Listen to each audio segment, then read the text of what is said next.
우리가 읽은 요한복음 18장 1절에서 11절, 요한복음 18장 전체 본문을 중심으로 해서 아버지께서 주시는 잔이라는 제목으로 우리 요한복음 강의 45번째 시간을 갖겠습니다. 요한복음 우리가 지금 읽는 이 18장 또 그 다음에 나오는 19장은 예수님께서 재판받으시고 붙잡히셔서 재판받으시고 그 다음에 십자가에 처형당하시는 또 장례를 치르는 그런 모든 과정들이 기록되어 있어요. 18장, 19장, 20장까지 해서. 근데 지금까지 요한복음 13장부터 주님께서 17장까지 말씀하시면서 다락방 강화라는 말씀을 드렸죠. 이 다락방 강화에서는 뭘 이야기합니까? 내가 고난당할 거다, 내가 붙들릴 거다, 내가 이런 일을 또 죽을 거다, 또 부활할 거다 라는 이야기를 계속해 오고 있었어요. 근데 이것을 제자들이 믿든지 믿지 않든지 예수님은 계속 언급하시면서 말씀을 하고 계셨던 것이죠. 그런데 이제 이 18장은 바로 무엇입니까? 그 말씀하셨던 또는 경고하셨던 그 이야기를 이루어지는 현장이 바로 이 18장과 19장이에요. 종종 우리가 아이들을 양육할 때 그러잖아. 너 이러면 혼나? 너 이러면 매 맞을 거야? 너 이러면 큰일 나? 계속 경고하다가 딱 그 도를 넘었으면 어떡합니까? 엄마 아빠가 매를 들고 애들 때리면 왜 때리냐고 막 뭐라 그럴 때 있죠. 그러면 경고할 때 잘 들었으면 매들 일이 있을까요? 없을까요? 없는 거예요. 이번 주에는 제가 제 고등학교 때 은사 선생님을 뵙고 왔어요. 젊은 시절에 왔던 선생님이라는 거 저하고 10살 정도 차이가 돼요. 그 선생님하고 이야기를 나누다 마지막 인사를 하고 내려오는데 윤 목사님 그래서 그래서 어디 가서 내가 목사님 때렸다고 얘기하지 마. 그래서 우리 교인들 다 얘기해서 다 알고 있는데요. 그러니까 제가 고등학교 2학년 때 선생님한테 하여튼 모지게 맞았어요. 그 매를 대는 선생님이 아닌데 그 선생님이 그 저를 교무실로 오라고 그래서 때리는데 저도 매 맞던 학생은 아니었거든요. 근데 매 맞지 않던 학생이 왔지 때리지 않던 선생님이 매를 때리는 그 학교 교무실이 난리가 난 거죠. 하여튼 잘 때리던 선생님은 그 항상 옆에 매를 갖고 있다 보니까 아주 때려도 안 아프고 또 아프지만 상처 없이 때리는데 안 아프던 선생님이 때리면 어떻습니까? 마구제비를 때리기 때문에 되게 다쳐요. 딱 잡은 게 뭐냐면 소나무가지를 잡은 거예요. 다른 몽둥이를 잡았으면 괜찮은데 얼마나 팼는지 저는 여기 막 맞으니까 피범벅이 되고 어떤 그러고 끝났었던 적이 있어요. 또 과정을 얘기해야 되겠죠. 제가 잘못해가지고 맞은 거죠. 뭐 선생님이 학생이 선생님한테 대들었으니까 맞는 거죠. 어쨌든 그런 일이 있다 보니 참 친근감 있게 그 선생님하고 답사도 다니고 강원도의 민속 소리를 연구하셨던, 그래서 강원도의 소리에 대한 민요에 대해서는 아주 독보적인 존재시고 책도 여러 권을 쓰시고 또는 방송에도 나가셨던 그런 선생님이세요. 그리고 그 선생님하고 화전민 답사도 같이 다니고 그런 경험들이 있어요. 근데 어쨌든 선생님이 경고는 안 했지만 선생님한테 잘못하면 학생은 맞는 수밖에 없는 거죠. 근데 사실 그게 더 선생님하고 저를 더 가깝게 만들었던 시간이기도 해요. 근데 자 17장까지 예수님은 계속해서 뭘 이야기하셨어요? 경고를 하신 거죠. 이런 일이 있을 거다. 근데 그 현장이 18장에서 벌어지게 된 것입니다. 그 예수님께서 모든 다락방에서 일을 마치시고 18장에서 어떻게 합니까? 마지막 만찬을 하시고 제자들과 함께 기드론 시내 저편에 있는 겟세마네 동산으로 올라가시게 된 거죠. 이곳은 본문에도 기록되어 있습니다만 제자들과 함께 종종 기도하러 올라가는, 그래서 가룟 유다도 알고 있는 산이 그 산입니다. 그런데 여기서 우리가 주목해야 될 부분들이 하나가 있어요. 자, 지금 예수님이 겟세마네 그 마가다락방을 나와서 겟세마네 동산으로 향할 때 모든 제자들이 함께 예수님을 따라가게 되었어요. 가룟 유다만 빼고. 근데 그 예수님을 따라가는 제자들의 심정이 어떨까요? 지금 뭐 병 고치러 많은 사람들이 환호하는 그 자리를 가는 게 아니잖아요. 저녁 때 지금 마가다락방을 나와서 지금 겟세마네 동산으로 가는데 지금 제자들도 눈치껏 알고 있잖아요.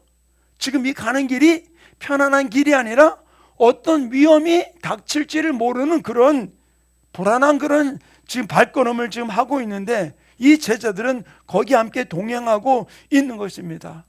왜 그들이 알고 있었을까요? 왜 마가다락방에서 예수님은 내가 이런 일 당할 거다, 이런 어려움이 있을 거다, 심지어는 당신의 죽음까지도 언급하시면서 말씀하셨기 때문에 제자들도 눈치가 있기 때문에 지금 우리가 걸어가는 이 길이 겟세마네 동산에 올라가는 이 길이 평탄한 길이 아니라는 것을 그들은 알고 있었던 것이죠.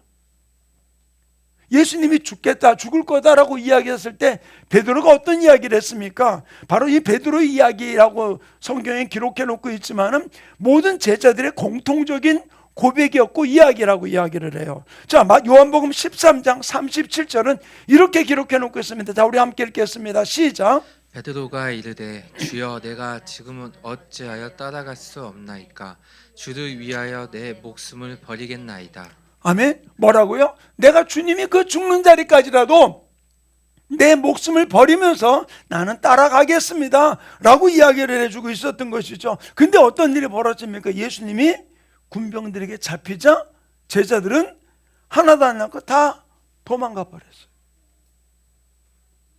다 도망가 버렸어요. 죽는 데까지 따라가겠다고 이야기했던 그 제자들이 하나도 남지 않고 다 도망가게 된 거예요. 근데 여기서 우리가 알아야 될 일이 예수님과 지금 같이 겟세마네 동산에 올라가던 그 제자들은 그 자리, 그 현장, 그곳에서 주님이 어떤 고난을 당하든 나는 그 고난에 동참할 거라는 결단을 갖고 있고 그렇게 말했던 그 제자들이에요. 도망가려고 어떤 개구멍을 찾는 제자들이 아니고 지금 예수님이 걸어가는 그 길에 함께 고난에 동참하기로 결단한 제자들이었었어요. 그런데 왜 그들이 도망갔을까요? 그들이 왜 도망갔을까요? 단지 믿음이 약해서라는 이야기 하나만으로 끝낼 수 있는 일이 아니에요.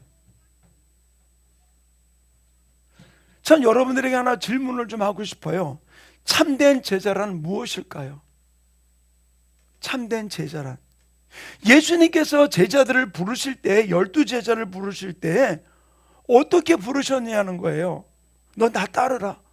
그러면 내가 이제는 큰 지위에 올라가면 너희를 내가 내 좌우에 앉게 할 거다. 그러면서 그들을 따랐어요? 그들을 불렀습니까? 예수님이 제자를 부를 때 이유가 있었어요. 그것을 성경은 이렇게 기록해 놓고 있습니다. 마가복음 3장 14절에 예수님은 제자를 부를 때 이렇게 말씀하십니다. 우리 함께 읽겠습니다. 시작. 이에 12를 세우셨으니 이는 자기와 함께 있게 하시고 또 보내사 전도도 하며. 자, 뭐라고 이 말씀 띄워놔 주세요. 뭐라고요? 12를 세우셨으니 12제자를 부르면서 뭐라고요? 이는 자기와 함께 있게 하고 또 보내사 전도도 하게 하며. 예수님은 제자를 부를 때에 너 따로 나로 따로가 아니라 함께 있기를 원하셨던 거예요. 함께 있고 함께 전도하고 함께 복음 전하기를 원했던 것이죠. 여기서 주님 우리에게 가르쳐주고 있는 것은 바로 무엇입니까? 제자는 어떤 사람입니까? 예수님과 함께 동행하며 동고동락하는 사람이 제자임을 이야기를 해주고 있는 거예요. 그러니까 예수님하고 따로따로 노는 게 아니라 같이 함께 붙어서 주님이 원하시는 대로 복음을 전하는 부분들을 이야기를 해주고 있는 것이죠. 그런데 이렇게 부름받았던 제자들, 예수님이 함께 있기 원한다라고 이야기하면서 불렀던 그 제자들이 어려움을 당하니까 어떡합니까? 다 흩어져 버린 거예요. 다 흩어져 버렸어요. 인간의 마음은 참 간사하기 짝이 없어요. 핏발을 올리면서 다른 서신서에 뭐라 그랬습니까? 베드로가 그랬잖아요. 얘네들 나 다 부인하더라고. 나는 절대로 예수님 부인하지 않겠습니다. 호언장담하던 베드로였었어요. 근데 어떻게 해요? 다 도망가 버린 거예요. 함께 있자, 함께 있자, 함께 있자라고 말씀하셨던 그 예수님의 말을 그들은 전혀 개의치 않은 것이죠. 근데 여기서 알아야 될 일이, 처음부터 이들이 양다리 걸치고 있었느냐? 절대로 아니에요. 제자들은 다짐하고 맹세하고 결심했지만 이걸 깨트리는 게 바로 무엇입니까? 인간이에요. 사람 믿을 거 하나도 없어요. 사람 믿을 거 하나도 없어요. 예수님께서 베드로에게 너 나 3번 부인할 거다라고 이야기했잖아요. 그리고 호언장담했잖아요. 근데 지금 베드로가 예수님 붙잡혀간 상황 속에서 어떻게 합니까? 어떻게 몰래 예수님 붙잡힌 그 자리에 함께 동참을 했습니다. 근데 거기서 들통이 났죠. 오늘 본문이 이렇게 기록해 놓고 있습니다. 요한복음 18장 17절. 자, 우리 한번 같이 읽겠습니다. 시작. 문 지키는 여종이 베드로에게 말하되 너도 이 사람의 제자 중 하나가 아니냐 하니 그가 말하되 나는 아니라 하고. 어이구, 뭐라고요? 너도 예수님 제자가 아니냐라고 이야기하니까 베드로가 뭐라고 그래요? 아니야, 나 아니야. 마지막에 뭐라 했습니까? 조주하면서까지 부인했다 그랬어요. 여종 앞에서 원문에 보면 작은 계집아이라고도 표현을 해놔요. 거기에서 베드로가 뭐라고 얘기해? 나 아니야, 나 아니야, 절대로 아니야, 나 그 사람 모르는 사람이야. 그리고 이 베드로는 부인한 거예요. 사랑하는 충만교회 성도님, 인간의 의지하고 인간의 결단 가지고 예수님의 제자, 예수님의 증인 될 수 없어요.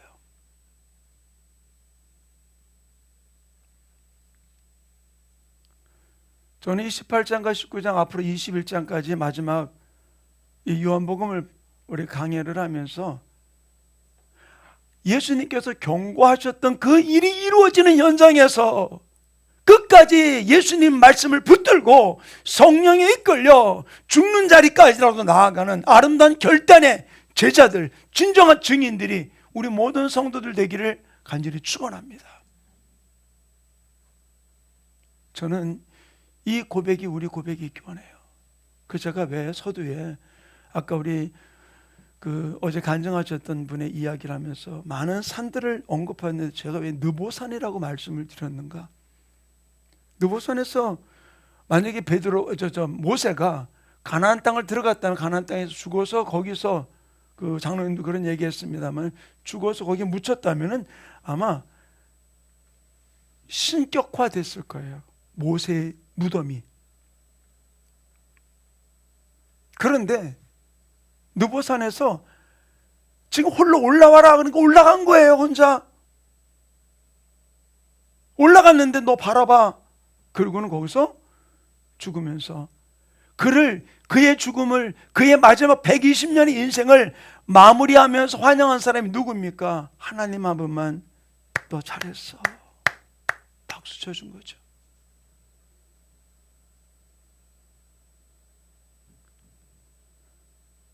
우리가 인간을 바라보면서 우리는 신앙생활하는 것이 아니라 하나님이 우리의 삶 가운데서 나와 동행하시고 있음을 고백하면서 우리는 진정한 주님의 부름 앞에 그분과 끝까지 함께 동행하는 우리의 삶이 이루어지기를 간절히 축원합니다. 내 결단, 내 의지 가지고 될 수 있는 게 아니라는 것이죠. 주님이 붙잡아 주지 않으면은 우리는 당장 나가다가도 주님 부인할 수 있어요. 내가 주님이 나를 붙잡아 주지 않으면 설교 말씀을 듣는데도 목사님 말이 믿어지지 않을 때가 있어요. 왜? 꼭 저렇게 신앙생활을 해야 돼? 라는 부분들이 나올 수 있는 것이죠. 하나님이 제 마지막을 어떻게 할까? 제가 북한 선교에 대한 비전을 갖고 있는 부분들은 우리 집사람도 알고 저희 교인들도 알고 계시죠. 뭔가 자꾸만 싹이 나는 것 같은 부분들도 느끼면서 계속 저는 기도하는 게 한 가지가 있어요. 앞으로 어떻게 펼쳐질지는 모르겠지만 내 의지를 가지고 하는 게 아니라 성령의 이끌림 앞에 나아갈 수 있는 아름다운 삶, 진정한 하나님을 증거하는 증인, 제자 삼는 자들의 삶은 어떤 것인가? 바로 이것을 바울이 영적인 아들이었던 디모데에게 이렇게 이야기를 해주고 있어요. 제자를 넘어서 영적인 아들이었잖아요. 영적인 아들 디모데에게 이렇게 바울은 고백하고 권고하고 있습니다. 디모데후서 1장 8절 말씀 우리 한 목소리 읽겠습니다. 시작. 그러므로 너는 내가 우리 주를 증언한가 또는 주를 위하여 갇힌 자 된 나를 부끄러워하지 말고 오직 하나님의 능력을 따라 복음과 함께 고난을 받으라. 자, 이 말씀 띄워놔 주세요. 뭐라 했습니까? 너는 디모데 너는 내가 우리 주를 증언함과 또는 주를 위하여 갇힌 자 된 나를 어떻게 하라? 부끄러워하지 말고 오직 하나님의 능력을 따라 복음과 함께 고난을 받으라. 고난당한 스승, 고난당한 영적인 아버지 바울을 바라보면서 너는 부끄러워하지 말아라. 주님이 우리를 위해서 십자가 지셨던 이 일을 부끄러워하지 말고 나를 위해서 십자가 지셨던 그 일을 위해서 절대로 우리는 부끄러워하지 말고 너도 함께 이 복음을 위해서 고난을 받으라 라고 이야기를 해주고 있어요. 이것이 바로 진정한 제자고 영적인 자녀가 걸어가야 될 아름다운 삶임을 주님은 바울을 통해서 디모데에게 이야기를 해주고 있는 것입니다. 사랑하는 우리 충만교회 성도님, 진정한 제자가 되지 못하고 진정한 주님의 부름받은 하나님의 자녀가 되지 못할 때 우리에게 벌어진 일이 바로 무엇일까요? 오늘 이 요한복음 18장에서 이 부분들을 적나라하게 우리에게 보여주고 있습니다. 자, 요한복음 18장 18절을 우리 한 목소리 읽겠습니다. 자, 한 목소리 읽습니다. 시작. 그때가 추운 고로 종과 아랫사람들이 불을 피우고 서서 쬐니 베드로도 함께 서서 쬐더라. 자, 이 시점이 어떤 시점입니까? 한 여종이 너도 예수님의 제자야. 그러니까 나 아니야.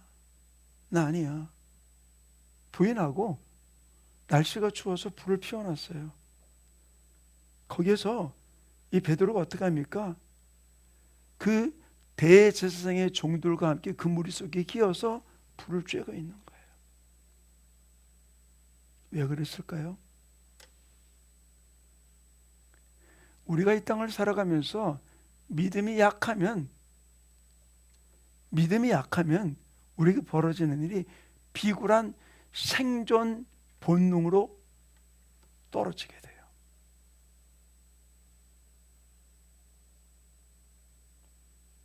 예수님을 제자냐는 질문 앞에 나 아니야 라고 이야기를 하고 그 예수님을 잡아 죽이는 그 종들과 함께 거기에 묻혀서 그 온기, 불 피우는 데서 온기를 느끼면서 있는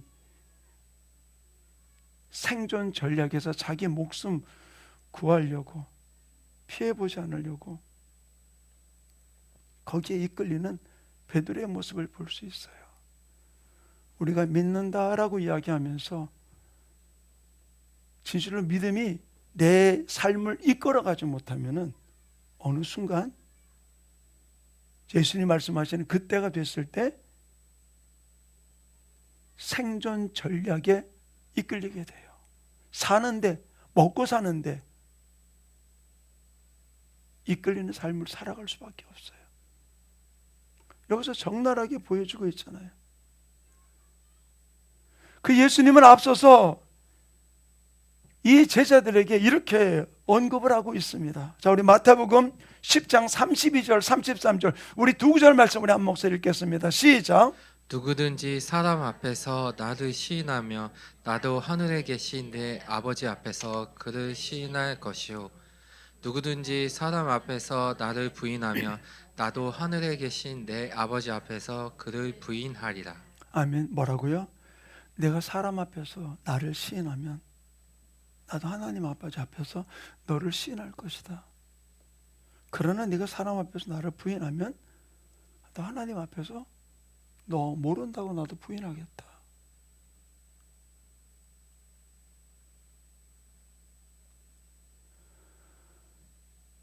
저는 요한복음 강해를 하면서 또 다른 분들을 좀 만나면서 제 안에서 내적인 갈등을 겪는 일이 너무 많아요. 누가 어떠한 게 아니고 뭐 환경이 어떤 게 아니라 내 안에는 나하고 싸우느라고 저 어떤 때는 몸부림칠 때가 너무 많아요. 남에겐 드러나지 않았어요. 심지어는 같이 한 입을 덮고 사는 내 아내에게도 드러나지 않았지만 내 속에 숨겨지는 나하고 싸우는데 너무너무 처절한 거예요. 어떤 때 심지어는 제가 목사이면서 어떤 때는 성경 읽고 기도하는 게 어떤 때는 제가 너무 힘드니까 미뤄질 때가 있는 부분들도 있어요. 제가 한 분을 만나면서 그 목사님한테 그런 얘기 했어요. 목사님은 어떠세요? 그러길래 저는 지금 저하고 싸우는 거 너무 힘들어요.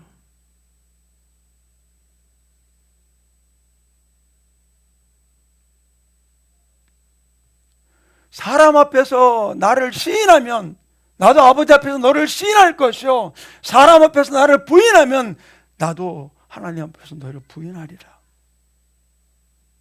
성도들에게서 가장 중요한 것은 바로 무엇일까요? 내가 어떻게든 살아남는 것이 아니라 어떤 환경 속에 내가 어떻게 사느냐가 중요하다는 거예요. 살아남아서 생존인 것으로 끝나는 게 아니라 하나님 원하실 방법대로 어떻게 살아가고 어떻게 이 문제를 넘어갈 거냐는 거예요. 비굴하게 자기 목숨을 내놓겠다고 이야기했던 이 베드로, 그러나 자기 살겠다고 예수 부인하고 그리고 거기에서 그들과 함께 불을 쬐고 있는 이 모습, 우리는 이 땅을 살아가면서 주님이 우리를 깨우치는 다구는 소리에 우리는 깨어나야 돼요. 그 다구는 소리가 꼿꼿해가고 우는 닭이 아니라 어떤 때는 사람을 통해서 내게 다구는 소리, 나를 깨우치는 경고의 소리가 들려올 때가 있어요. 어떤 때는 환경을 통해서 들려오는 소리가 있습니다. 그때 내가 어떻게 하겠냐는 거예요. 이렇게 했던 이 베드로, 생존 경쟁에다 이끌려 나가면서 목숨 부지하기 위해서 나갔던 이 베드로가 결국은 다구는 소리를 듣게 되었죠. 우리 누가복음 22장 61절 62절 두 구절 말씀 우리 한 목소리 읽겠습니다. 함께 읽습니다. 시작.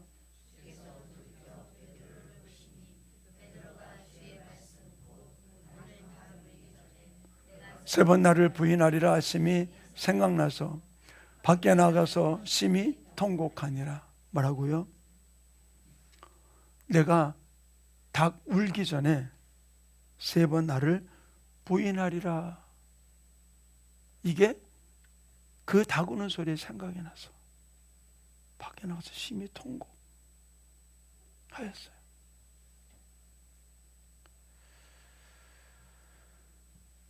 사랑하는 충만교회 성도님, 예수님의 경고 소리를 듣고 우리는 통곡할 줄 아는 사람은 주님 원하시는 제자의 길을 걸어갈 수 있어요.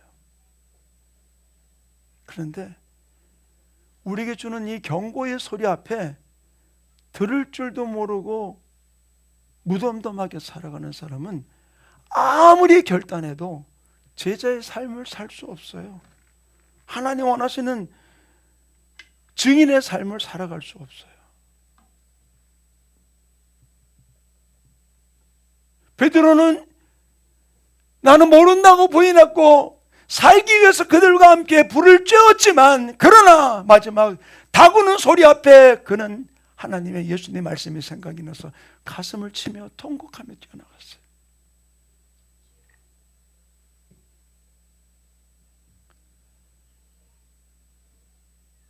지금이 그런 시간인 것 같아요. 우리들에게는 수많은 경고 앞에 아직까지 내게 어떤 문제는 당도하지 못했지만, 그러나 지금 이때가 돌아설 때예요. 깨달을 때예요. 가슴을 치며 주님 앞으로 다시 돌아가야 될 때가 지금인 것 같아요. 예수님은 그러한 모습을 뒤로하고 빌라도 앞에 섰습니다. 그리고 그때 대제사장들의 모습을 통해서 저는 우리 자신을 돌아볼 수 있기 원해요. 이 대제사장들이 어떻게 합니까? 빌라도 앞에 예수님을 끌고 와서 어떻게 합니까? 자, 우리 요한복음 18장 28절 말씀 우리 한 목소리로 함께 읽겠습니다. 시작. 그들이 예수를 가야바에게서 관정으로 끌고 가니 새벽이라. 그들은 더럽힘을 받지 아니하고 유월절 잔치를 먹고자 하여 관정에 들어가지 아니하더라. 관정에 왜 안 들어가요? 이방인의 뜰이에요. 이방인. 빌라도가 다스리는 그 관정에 들어가지 않은 이유는 내가 유월절을 지켜야 되는데 거기 들어갔다 나오면 내가 더럽혀지니까. 결국 바로 무엇입니까? 하나님의 뜻을 쫓는 것보다 종교 의식이 훨씬 귀중했던 이들의 모습을 볼 수 있어요. 하나님이 어떤 때는 우리를 이끌어 가실 때 나를 망가뜨릴 때가 있습니다. 내가 생각하지 못했던 것들을 언급할 때가 있어요. 어떤 때는 내가 체면 때문에 이런 것 저런 것 때문에 종교적인 신념 때문에 우리가 그 길을 걸어가지 못한다면은 이 대제사장들의 모습이 그런 모습이잖아요.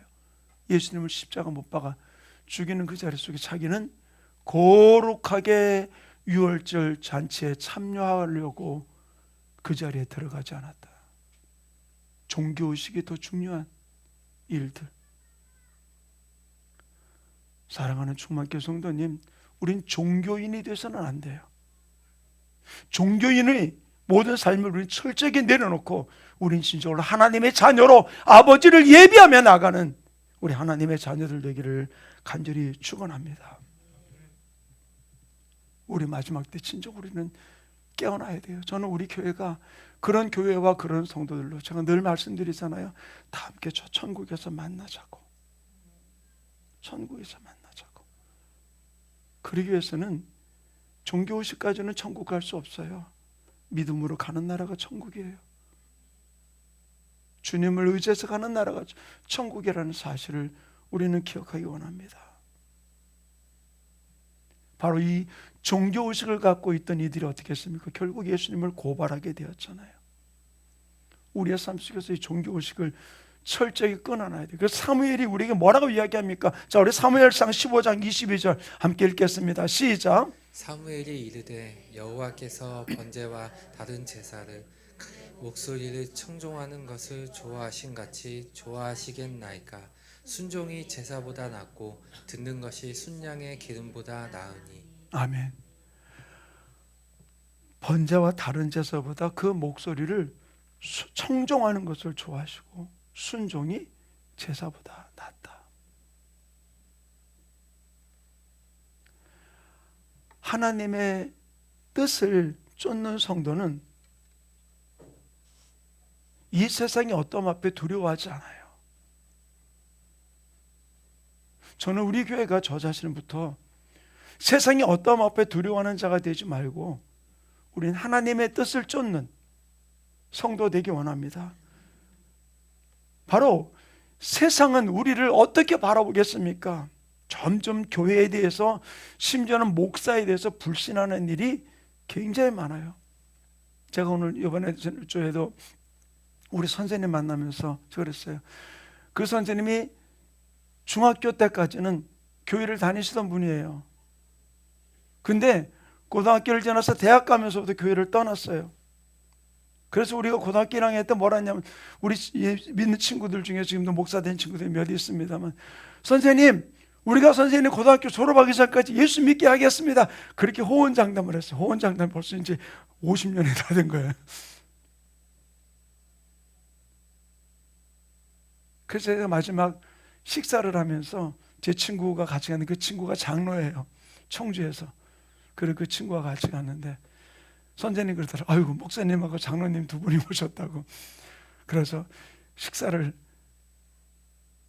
하면서 저를 선생님 제가 목사니까 기도 좀 할게요. 그래서 제가 기도를 했어요. 그리고 제가 마지막으로 하나님 우리 선생님 또 사모님 빨리 우리 사모님 수술했는데 회복하게 해주시고 제가 기도하기는 우리 고등학교 때부터 바라는 소원대로 선생님 예수 믿고 천국 가기 원합니다. 천국에서 만나기 원합니다. 그렇게 기도하고 제가 끝났는데, 제가 집에 오니까 문자를 보냈어요. 목사님 기도 덕분에 우리 사모님이 벌떡 일어날 줄 믿습니다. 그러더라고요. 사랑하는 성도님, 우리가 순종이 제사보다 낫다고 그러는데 세상은 우리를 어떻게 바라봅니까? 목사를 어떻게 바라봅니까? 곱게 바라보질 않아요. 세상은 우리를 어떻게 바라봅니까? 예수 믿는 사람들이라고 존경을 합니까? 결국 우리에게는 뭡니까? 핍박이 와요. 왜? 예수님도 말씀하셨잖아요. 그리고 오늘 우리 본문 속에서 주님이 어떤 취급을 당하느냐. 자, 우리 요한복음 18장 30절 한 목소리 읽겠습니다. 시작. 대답하여 이르되 이 사람이 행악자가 아니었더라면 우리가 당신에게 넘기지 아니하겠나이다. 자, 대제사장과 바리새인들이 예수님을 어떻게 빌라도에게 고발하면서 뭐라고 얘기합니까? 행악자다라고 이야기를 해요. 범법자다라고 이야기를 합니다. 살려두어서는 안 될 자라고 이야기를 하고 있는 거예요.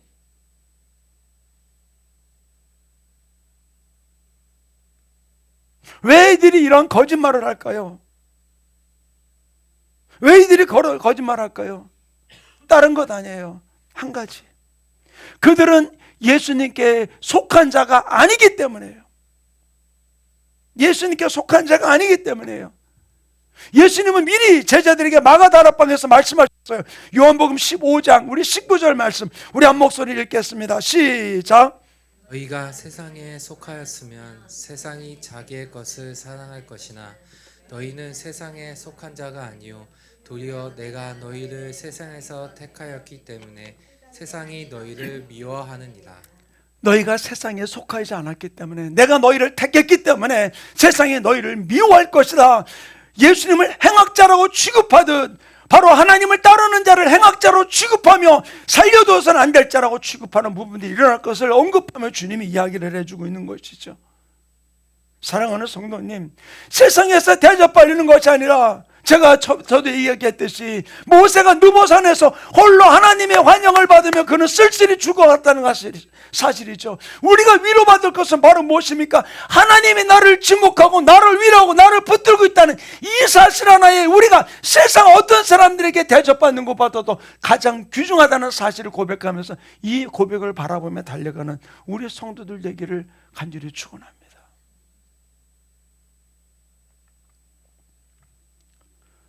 하나님은 사도 요한을 통해서 우리들을 위로하고 격려하고 계신데, 요한일서 3장 13절의 말씀을 통해서 이렇게 말씀하십니다. 함께 읽습니다. 시작. 형제들아 세상이 너희를 미워하여도 이상히 여기지 말라. 예, 세상이 우리를 미워해도 이상히 여기지 말라고 그랬어요. 그리고 빌라도 앞에서 예수님은 당당하게 말씀하십니다. 요한복음 18장 36절 같이 읽습니다. 시작. 예수께서 대답하시되 내 나라는 이 세상에 속한 것이 아니니라. 만일 내 나라가 이 세상에 속한 것이었더라면 내 종들이 싸워 나로 유대인들에게 넘겨지지 않게 하였으리라. 이제 내 나라는 여기에 속한 것이 아니니라. 네, 내 나라는 이 땅에 속한 것이 아니라, 아래 것을 추구하는 삶은 성도와 제자의 삶을 살아갈 수 없어요. 증인의 삶을 살아갈 수 없어요. 내 나라는 이 땅에 이 세상에 속한 것이 아니다. 그래서 골로새서 3장 2절에 위의 것을 생각하고 땅의 것을 생각하지 말라라고 주님은 말씀하고 있는 것이죠. 결국 예수님은 빌라도 앞에서 당신의 나라가 어떤 것인지를 언급하며 이야기를 해주고 있어요. 자, 우리 37절 말씀 우리 한번 요한복음 18장 30절 같이 읽습니다. 시작. 빌라도가 이르되 그러면 내가 왕이 아니냐? 예수께서 대답하시되 내 말과 같이 내가 왕이니라. 내가 이를 위하여 태어났으며 이를 위하여 세상에 왔나니 곧 진리에 대하여 증언하려 함이로라. 무릇 진리에 속한 자는 내 소리를 듣느니라 하신대. 아멘. 뭐라고요? 진리에 대해서 증언하기 위해 따랐어요. 하나님의 왕국은 하나님을 믿는, 예수님을 믿는 사람들의 마음속에, 삶 속에 존재하는 겁니다. 예수님 말씀하셨죠. 천국은 여기 있다 저기 있다가 아니라 너희 안에 있다 말씀하셨어요. 세상의 어떤 환경 때문에 요동하는 나라가 아니고 그것과는 관계없이 내 안에는 하나님의 나라가 임하는 이 삶. 그 내가 이 세상에 속하지 않은 내가 이 땅에 온 이유는 우리가 진리로 우리 안에 들어오기 원하셨던 예수님의 모습을 이야기를 해주고 있어요. 그렇기 때문에 우리의 성도들이, 예수님의 증인, 예수님의 제자들이 우리가 중요시해야 될 게 바로 무엇일까요? 중요시해야 될 게 바로 무엇일까요? 자, 우리 39절 말씀 한번 같이 읽겠습니다. 함께 읽습니다. 시작. 유월절이면 내가 너희에게 한 사람을 놓아주는 전례가 있으니 그러면 너희는 내가 유대인의 왕을 너희에게 놓아주기를 원하느냐 하니. 빌라도는 예수님을 신문하면서 그에게 죄가 없다는 사실을 확증을 했어요. 그랬는데 이 빌라도가 사람의 자기에게 주신 이 확증 재판권을 가지고 재판을 하는 게 아니고 사람의 눈치를 보게 됐던 것이죠. 그래서 뭐라고 사람들 앞에 예수님을 내놓고 뭐라고 그랬습니까? 내가 명절이 되면 한 사람을 놓아주는 관례가 있는데 내가 이 예수를 놓아주랴? 누구 눈치를 보고 있어요? 바리새인과 사두개들 대제사장들이 눈치를 보고 있는 것이죠. 우리가 이 땅을 살아가면서 중요할 것은 바로 무엇이냐? 사람의 생각을 이게 중요한 것이 아니라 하나님의 생각이, 하나님의 관점이 무엇인지에 대해서 더 중요한 부분들로 우리가 달려가는 하나님의 사람들 되기를 간절히 축원합니다. 무죄임을 알고 석방하기를 원했지만 바리새인들의 모습, 그들의 눈치를 보던 빌라도에 의해서 예수님은 십자가에 못 박히게 되는 모습을 볼 수 있어요. 저는 오늘 말씀을 마무리하면서 우리 성도들과 함께 이 말씀을 좀 다시 읽고 우리가 진정으로 내게 주어진 잔이 무엇인지, 내게 맡겨진 십자가가 무엇인지를 볼 수 있기 원합니다. 자, 요한복음 18장 11절 말씀 우리 한번 같이 읽겠습니다. 시작. 예수께서 베드로더러 이르시되 칼을 칼집에 꽂으라. 아버지께서 주신 잔을 내가 마시지 아니하겠느냐 하시니. 자, 이 말씀을 띄워놔 주세요. 요한복음에는 이렇게 기록해 놓고 있잖아요. 베드로에게 이르되 칼을 칼집에 꽂으라. 왜? 말고의 귀를 잘랐잖아요. 그리고 다른 서신자면은 칼을 든 자는 칼로 망하리라라고 얘기해 주고 있어요. 그러나 요한복음은 뭘 이야기해 주고 있습니까? 칼을 칼집에 꽂으라. 내 감정 드러내지 말라는 거예요. 내 기분을 가지고 함부로 치는 일 하지 말라는 얘기입니다. 그럼 말해줄까? 아버지께서 주시는 잔을 내가 마시지 아니하겠느냐. 우리에게는 내가 하나님이 허락한 잔이 있어요. 나에게 맡겨진 십자가가 있습니다. 제가 오늘 그래서 제목을 아버지께서 주신 잔이라고 정했어요. 저에게 맡겨진 잔, 내가 마셔야 될 잔이 있고 여러분들에게도 각자 주님이 허락한 잔이 있어요. 허락한 십자가가 있어요. 우리 그 길을, 그거를 내가 마실 수 있고 그 십자가를 질 수 있는 것은 바로 무엇입니까? 주님의 부름에 우리가 반응하며 예수님과 함께 동행하는 아름다운 진정한 하나님의 증인, 하나님의 제자의 삶을 살아가는 우리 충만케 모든 성도들 되시기를 간절히 축원합니다. 예수님 우리에게 경고해 줬던 부분들 18장 19장에 현실화되었잖아요. 여기서 보면 가장 당당했던 베드로도 흔들렸어요. 그리고 자기 스스로 자기 발등을 찍는 대제사장과 바리새인들의 모습을 볼 수 있잖아요. 그리고 권력은 갖고 있지만 그러나 사람의 눈치를 보는 사람의 종이 된 빌라도의 모습도 우리는 여기서 명확하게 볼 수 있어요. 저는 우리 교회가, 우리 성도들이 저와 함께 내게 맡겨진 잔, 우리 가정에서 내게 맡겨진 잔, 내 개인의 삶 속에 내게 맡겨진 잔, 우리가 외면하지 말고 그 잔을 마시면서 주님이 원하시는 이 증인의 길, 이 제자의 길을 걸어가는 우리 충만케 모든 성도들의 삶이 이루어지기를 간절히 축원합니다. 우리 하나님, 내 힘으로 할 수 없어요. 주님이 나를 도와주세요. 주님이 주님과 함께 이 길을 걸어갈 수 있도록 하나님 붙들어 달라고 오늘 말씀을 붙들고 아버지 주여 한번 해주고 통성으로 기도합니다. 주여,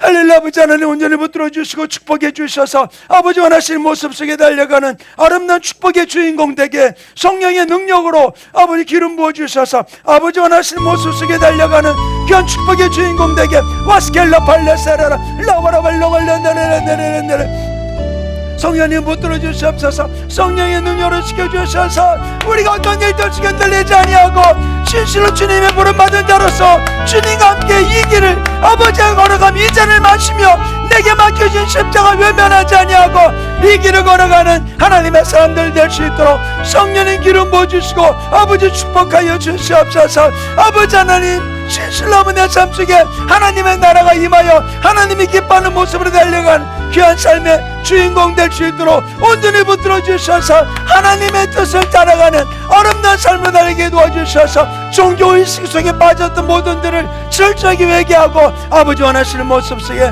승리하는 삶을 살아가는 우리 울수막의 모든 지체들 될 수 있도록 성령님 기름 부어주시고 붙들어 주시고 축복해 주시고 아버지 역사하여 주시옵소서. 사랑이 많으신 하나님 아버지 감사합니다. 아버지 귀한 말씀을 통해서 귀한 것을 깨우쳐 주신 주님, 아버지가 내게 허락하신 이 잔을 내가 마시지 않을 수 있느냐? 주님은 이 잔을 마시며 이 십자가를 지며 우리를 죄악 가운데 건져주시고 당신이 길과 진리와 생명이 되어서 우리를 저 천국 가는 길을 만들어 주신 주님, 이제 우리가 이 삶을 살아가기 위해서 주님이 제자로 우리를 부르셔서 함께 있기를 원하시며 이 복음을 전하기를 원하시는 주님의 뜻을 따라서 참된 제자로 주님의 뜻을 행하는 아름다운 증인들 될 수 있도록 성령님 역사하여 주시옵소서. 그래서 어느 곳 어느 자리 어느 환경 속에서든지 하나님 내 고백으로 달려가는 자가 되지 아니하고 나는 할 수 없기에 내 안에 계시는 성령님과 함께 이 길을 걸어가는 하나님의 사람, 하나님의 자녀들, 하나님의 제자들 되게 축복하여 주시옵소서. 세상 환경에 매여서 하나님의 뜻을 따르기보다는 사람의 생각을 따르게 만드는 도로마귀 사탄 귀신아, 나사렛 예수 이름으로 주저가 명하노니 모든 묶음 풀고 떠나갈지어다. 성령님 기름 부어주셔서 오직 주님만을 바라보는 귀한 삶의 역사 이루어지게 기름 축복해 주시옵소서. 감사하며 예수님의 이름으로 기도하였습니다. 아멘.